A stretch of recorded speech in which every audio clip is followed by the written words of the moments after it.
அறிவிப்பாள் அன்ப தருவாளே சின்ன அறிவிப்பும் இன்று சுடுவாளே நீயும் தும்மிடி தும்மிடி ஆயுசு 100ஆக என் உயிர் உன்னோட பத்திர சொத்தாக என் பார்வை உன்னோடு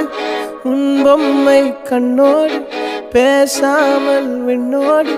நாம் மிதந்து போவோம் காதாரா அடியாளோ நான் தாங்க மாறோடு